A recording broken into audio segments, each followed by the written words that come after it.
नमस्कार। The deep dive में आपका स्वागत है।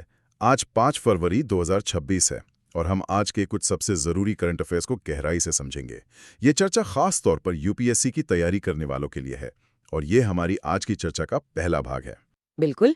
और मुझे लगता है कि इनमें से कुछ विषयों पर शायद हमने पहले भी बात की है, तो ये एक अच्छा रिवीजन भी हो सकता है। हमारा मकसद इन स्रोतों से वो जानकारी निकालना है जो परीक्षा के लिए काम की हो। तो चलिए इस गहरी चर्चा को शुरू करते हैं। शुरुआत एक बहुत ही दिलचस्प खबर से करते हैं। हाल ही में प्रोजेक्ट हिमांक के इलाके में, मतलब हिमालय की ऊंचाइयों पर, एक दुर्लभ हिम तेंदुआ देखा गया। अब ये सुनने में तो सिर्फ एक वाइल्ड लाइफ की खबर लगती है, पर यह हमें एक बहुत बड़े प्रोजेक्ट की याद दिलाती है। तो ये प्रोजेक्ट हिमांक आखिर है क्या? प्रोजेक्ट हिमांक सीमा सड़क संगठन यानी बीआरओ का एक बहुत ही महत्वपूर्ण प्रोजेक्ट है। ये 1985 में शुरू हुआ था। इसका मुख्य उद्देश्य है लद्दाख क्षेत्र में सड़क संचार का विकास करना। इन्हें माउंटेन टेमर्स भी कहा जाता है। माउंटेन टेमर्स, ये नाम ही उनके काम की मुश्किलों को बताता है। हाँ, बिल्कुल। ये दुनिया के सबसे दुर्गम इलाकों में से एक में काम करते हैं। इस प्रोजेक्ट का रणनीतिक महत्व बहुत ज्यादा है। मतलब चीन के साथ जो हमारी वास्तविक नियंत्रण रेखा एलएसी है, वहां तक पहुंच बनाए रखना। अच्छा। इन्होंने खारदुंगला, तांगलांगला और चांगला जैसे दुनिया के कुछ सबसे ऊंचे मोटर योग्य दर्रों का निर्माण किया है। और दुनिया की सबसे ऊंची मोटर योग्य सड़क मिगला दर्रा, जो 19,400 फीट की ऊंचाई पर है, वो भी इसी प्रोजेक्ट का हिस्सा है। बीआरओ के बारे में भी कुछ मुख्य बातें बताइए जो परीक्षा के लिए जरूरी हो सकती हैं। देखिए, बीआरओ की स्थापना 7 मई 1960 को हुई थी और 2015 से ये पूरी तरह से रक्षा मंत्रालय के अधीन है। अच्छा, तो पूरी तरह से डिफेंस मिनिस्ट्री के अंडर। जी, ये न केवल भारत में बल्कि भूटान, म्यांमार और ताजिकिस्तान जैसे हमारे मित्र देशों में भी सड़क नेटवर्क विकसित करता है। इसका आदर्श वाक्य है श्रमेण सर्वम साध्यम, यानी श्रम से सब कुछ संभव है। अब बात करते हैं एक सरकारी योजना की। हाल ही में अल्पसंख्यक मामलों के मंत्री ने राज्यसभा में प्रधानमंत्री विरासत का संवर्धन यानी पीएम विकास योजना के बारे में जानकारी दी। ये योजना किस बारे में है? ये 2025 में शुरू की गई एक सेंट्रल सेक्टर स्कीम है। इसका मतलब बेसिकली मुख्य उद्देश्य 6 अधिसूचित अल्पसंख्यक समुदायों का सामाजिक आर्थिक सशक्तिकरण करना है। पर यह योजना सिर्फ अल्पसंख्यकों तक ही सीमित नहीं है, बल्कि कारीगर समुदायों, युवाओं और महिलाओं पर भी खास ध्यान केंद्रित करती है। इसके मुख्य उद्देश्य क्या हैं? मतलब किन पिलर्स पे ये खड़ी हैं? इसके 4 प्रमुख स्तंभ हैं। पहला है कौशल विकास, मतलब रोजगार के लिए ट्रेनिंग देना। ठीक है, स्किल डेवलपमेंट। दूसरा है सांस्कृतिक संरक्षण, जो हमारी पारंपरिक कला और शिल्प है उनको बढ़ावा देना। बहुत जरूरी है ये। तीसरा है शैक्षिक सहायता, जो बच्चे स्कूल छोड़ चुके हैं उन्हें 8वीं, 10वीं और 12वीं तक की औपचारिक शिक्षा और सर्टिफिकेशन देना। और चौथा है नेतृत्व और उद्यमिता, खास तौर पर अल्पसंख्यक महिलाओं को सशक्त बनाने के लिए। और इस योजना को लागू कैसे किया जाता है? इसमें राष्ट्रीय अल्पसंख्यक विकास और वित्त निगम एनएमडीसी वित्तीय सहायता देता है और कारीगरों की मदद के लिए हब एंड स्पोक मॉडल का इस्तेमाल करके विश्वकर्मा गांव स्थापित किए जाते हैं। अच्छा, हब एंड स्पोक मॉडल। जी। और हस्तशिल्प के लिए जो एक्सपोर्ट प्रमोशन काउंसिल है, वो बाजार से जुड़ने में मदद करती है। अब पर्यावरण से जुड़ी एक खबर पर आते हैं। तेलंगाना के पाखाल वन्यजीव अभयारण्य में वैज्ञानिकों ने एक नए फूल वाले पौधे की प्रजाति की खोज की है और उसका नाम रखा है डिक्लिप्टेरा पाखालिका। इस अभयारण्य के बारे में कुछ बताइए। ये अभयारण्य तेलंगाना के वारंगल जिले में है। यहाँ पर आपको मिश्रित पर्णपाती वन मिलेंगे और इसकी खास बात है पाखाल झील। इसे 1213 ईस्वी में काकतीय साम्राज्य के राजा गणपति देव ने बनवाया था। 1213 ईस्वी, मतलब 800 साल से भी ज्यादा पुरानी झील है ये। जी बिल्कुल। और यहाँ की वनस्पति और जीव जंतुओं की बात करें तो यहाँ बांस, सागौन, महुआ जैसे पेड़ हैं और जानवरों में तेंदुए, जंगली सूअर, लकड़बग्घा, स्लॉथ बेयर, चिंकारा जैसे जानवर पाए जाते हैं। और ये जो नई प्रजाति मिली है डिक्लिप्टेरा पाखालिका, हाँ, ये एकेंथेसी परिवार से है और ये नवंबर से जनवरी के बीच खिलती है। चलिए अब विज्ञान और प्रौद्योगिकी की ओर बढ़ते हैं। शोधकर्ताओं ने एक ऐसा बायोसेंसर बनाया है जो मायोग्लोबिन का पता लगा सकता है और ये मायोग्लोबिन दिल के दौरे के शुरुआती चरणों से जुड़ा है। तो ये मायोग्लोबिन आखिर है क्या? ग्लोबिन सुपर फैमिली का सदस्य है, लेकिन इसमें एक फर्क है। क्या फर्क है?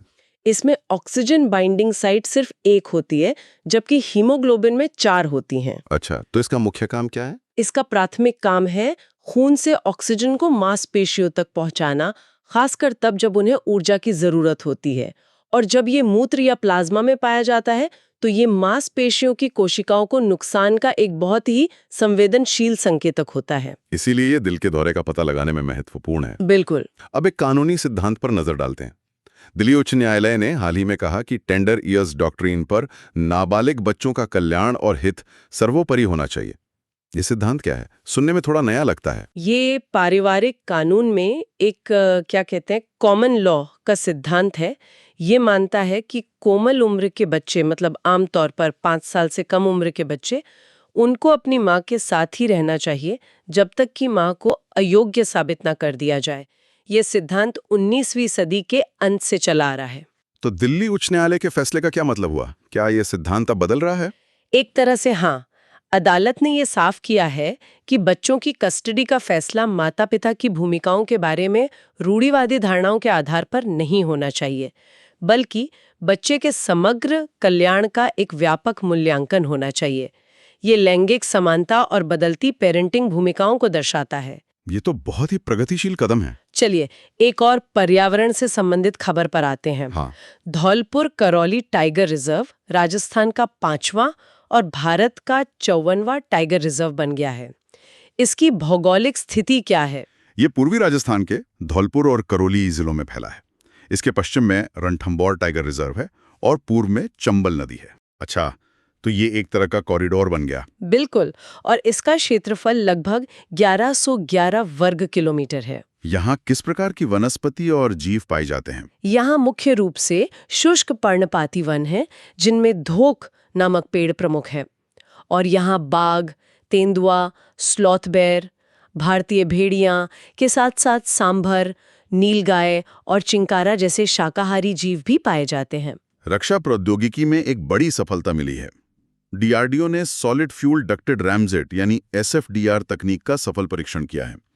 ये तकनीक क्या है और ये पारंपरिक रॉकेट से कैसे अलग है? देखिए, ये एक बहुत ही उन्नत एयर ब्रीदिंग प्रोपल्शन सिस्टम है। पारंपरिक रॉकेटों के विपरीत एसएफडीआर अपने साथ ऑक्सीडाइजर नहीं ले जाता। ऑक्सीडाइजर नहीं ले जाता? मतलब वो ईंधन को जलाने के लिए जरूरी ऑक्सीजन अपने साथ लेकर नहीं चलता, बल्कि हवा से ऑक्सीजन का उपयोग करता है। अच्छा, जैसे एक जेट इंजन करता है। कुछ वैसा ही। इससे ये हल्का और कई ज्यादा कुशल हो जाता है। तो इसका रणनीतिक महत्व क्या होगा? बहुत बड़ा। ये तकनीक लंबी दूरी की हवा से हवा में मार करने वाली मिसाइलों की क्षमता को काफी बढ़ा देती है। इससे मिसाइलें अपनी पूरी उड़ान के दौरान तेज गति और गतिशीलता बनाए रख सकती हैं। और इस तकनीक के साथ भारत उन चुनिंदा देशों के समूह में शामिल हो गया है जिनके पास ये क्षमता है। अब भारत भूटान संबंधों की बात करते हैं। दोनों देशों ने पुनात सांगचू 2 पनबिजली परियोजना पर चर्चा की है। ये परियोजना कहाँ स्थित है? ये भूटान के वांगड्यू फोड्रिंग जिले में पुनात सांगचू नदी पर स्थित 1020 मेगावाट की एक रन ऑफ द रिवर परियोजना है।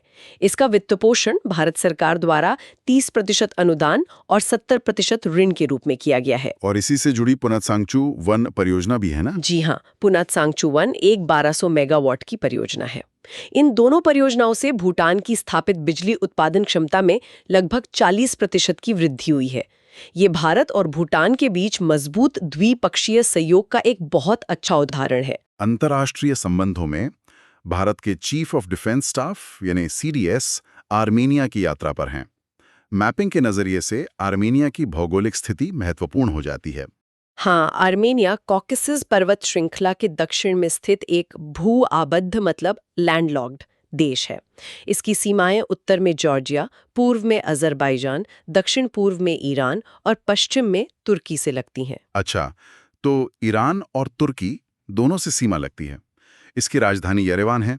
जी, और यहाँ का भूभाग ज्यादातर पर्वतीय है। माउंट अरागाट्स यहाँ की सबसे ऊंची चोटी है और सेवर्ण झील यहाँ की सबसे बड़ी झील है। आखिर में एक सैन्य अभ्यास की बात करते हैं। भारत और किर्गिस्तान के बीच संयुक्त सैन्य अभ्यास खंजर का 13वां संस्करण असम के मिसामारी में शुरू हुआ है। जी, ये एक वार्षिक संयुक्त विशेष बल अभ्यास है। इसकी शुरुआत 2011 में हुई थी। 2026 का जो संस्करण है वो शहरी युद्ध और आतंकवाद विरोधी परिदृश्यों पर केंद्रित है। शहरी युद्ध मतलब अर्बन वॉरफेयर, ये आज के समय में बहुत प्रासंगिक है। बिल्कुल, इसका मुख्य उद्देश्य दोनों देशों के विशेष बलों के बीच अंतर संचालनीयता मतलब इंटरऑपरेटेबिलिटी को बढ़ाना है। तो ये थी आज की विस्तृत चर्चा, जिसमें हमने रक्षा, पर्यावरण, सामाजिक योजनाओं और अंतर्राष्ट्रीय संबंधों से जुड़े कई अहम विषयों को कवर किया। आज की चर्चा से एक बात साफ है, कैसे सीमा पर बनी एक सड़क, एक नई मिसाइल तकनीक, अल्पसंख्यकों के लिए एक योजना और पड़ोसी देशों के साथ सहयोग, ये सभी अलग अलग लगने वाले पहलू मिलकर भारत के राष्ट्रीय विकास और रणनीतिक स्वायत्ता की एक बड़ी कहानी बुनते हैं। बिल्कुल, और सोचने वाली बात यह है कि भविष्य में ये विभिन्न क्षेत्र एक दूसरे को कैसे और प्रभावित करेंगे और भारत की वैश्विक स्थिति को किस तरह से आकार देंगे। अगर आपको ये विश्लेषण पसंद आया हो तो इसे लाइक करें और आगे भी ऐसी ही गहरी चर्चा के लिए चैनल को सब्सक्राइब करना न भूलें। धन्यवाद।